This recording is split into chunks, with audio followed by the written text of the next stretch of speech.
Okay, let's get to the Safemoon news because we have a lot of it. We are going to go through the price charts because we have, as we know, the FTX meltdown, and it is getting crazy out there. So FTX, if you don't know, was one of the biggest winners of the last, I would say, 6 months, right? As all these other crypto companies were melting down, FTX was buying things, it was providing liquidity, it was really bailing a lot of people out. And I thought they were going to do phenomenally well, superbly well, when we went into kind of the next bull run. But that is not what has happened. As we know, the CEO lost almost all of his net worth in 24 hours, and he has had a major collapse. We have regulators looking in on it, and we just have a massive meltdown. So that's affecting things in the Safemoon market as well. I'm going to look at that in this video. But before we do, go to BitGet, go and you can trade there. You can do spot trading. That's what the majority of people that use my link in the description do. They do spot trading, and they can earn on the crypto as well as copy trading. I think copy trading is really cool too, because you get to go and you get to see just right here who's doing what and who's doing well and who's not doing well. So it's a really fun, interesting thing to do, and I really love to see it and highly encourage you to go over there and do it if you are making those moves. So let's look at the crypto bubbles while this loads, and we can see we have some winners, and of course we have some losers here in this crypto chart. Now, this is a much healthier chart than we saw 3 days ago, because when we pulled it up 3 days ago, we had everything melting down, right? That was the big meltdown, and it was a huge problem, right?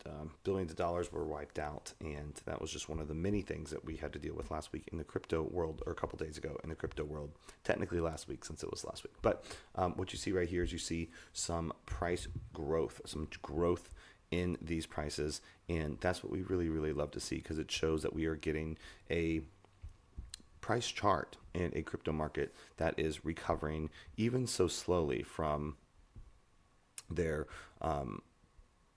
really bad meltdown over the last week. So it is nice to see a little bit of resiliency that has happened and can happen. We can see right here that with Safemoon specifically, down a very small amount, and this is something that, like I said, from the last week, we can see it's just really kind of mirroring the same thing the rest of the cryptocurrency market is, right?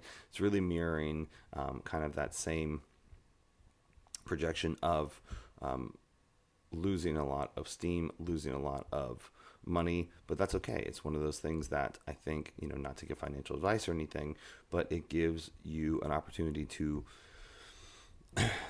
kind of buy some of these assets that you thought were maybe too expensive a year ago, right? Whether it be real estate or stocks or crypto or something like that. Everything over the last 2 years has gotten really frothy and really crazily expensive, and now things are losing value. And those same people that we're talking about, hey, I would have loved to have bought this if it was cheaper, now have the opportunity to buy it and it's cheaper, and we can see that that's not happening, right?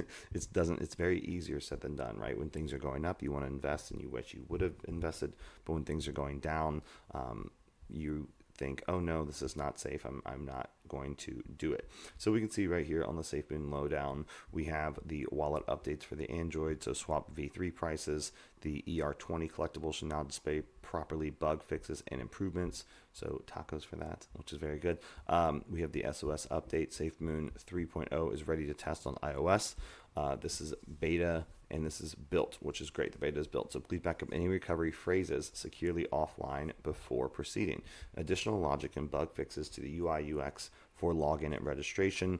As we can see, the known issue in certain scenarios, you may need to manually refresh your link wallets in the My Wallet screen for them to appear. Hold and swipe down to refresh the screen. Use the stable release build to normal release.